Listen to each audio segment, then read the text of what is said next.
did a bit of this a minute ago with Justin on that A flat minor chord, where we took a look at the fact that each note of that sixth chord is surrounded by diminished notes of the key. That's a great way to start, and you might hold the voicing and move one note at a time. You might do stuff like that just to really see where those notes are.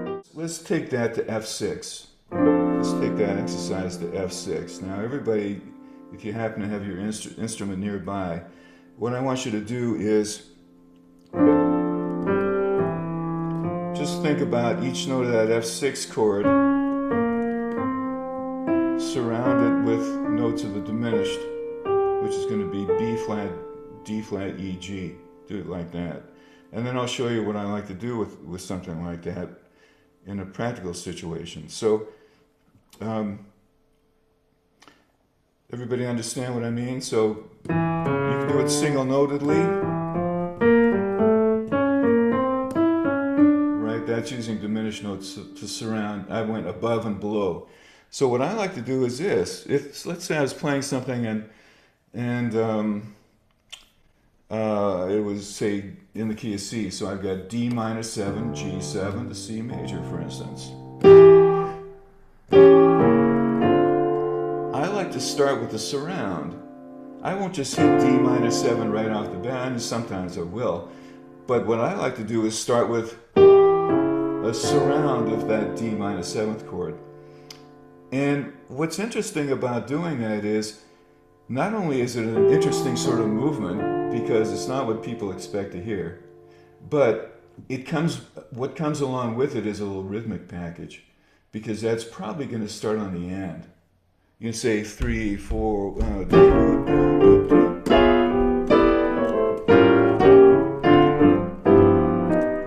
know. So that's, I don't know what end it is. The end after 2, I think. Let's see. 3, 1, 2, 3, 1. Maybe it's after 3. But in any case, it's a nice little harmonic move, but it's a little package deal, because you get this rhythmic part of it as well. And so you can choose to surround 2 notes at once. So we did one, right?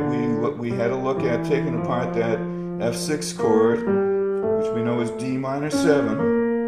And we surrounded every note individually. Then you can do it in 2 notes at a time, like a 10th. So you might just check on playing the notes of that 6th chord first, and those are your targets. So you're targeting the tonic and the 3rd with diminished. Now you're going to target the next pair, which would be the tonic and the 3rd. Now you're going to target the 3rd and the 5th. And now you're going to target the 5 and the 6. Okay? And that is doing it with 2 notes.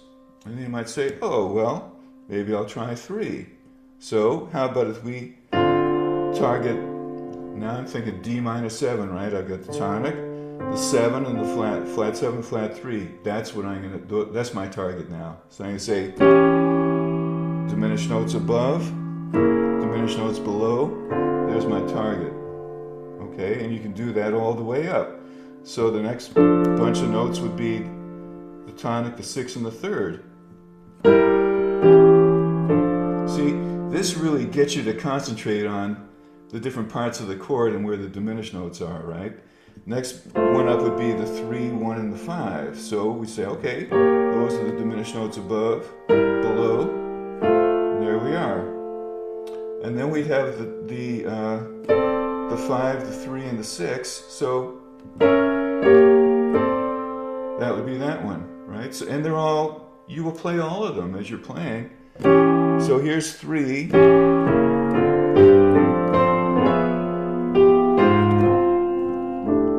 Right? Okay, and you'll use all of that stuff. It's really cool. It's just another kind of movement thing.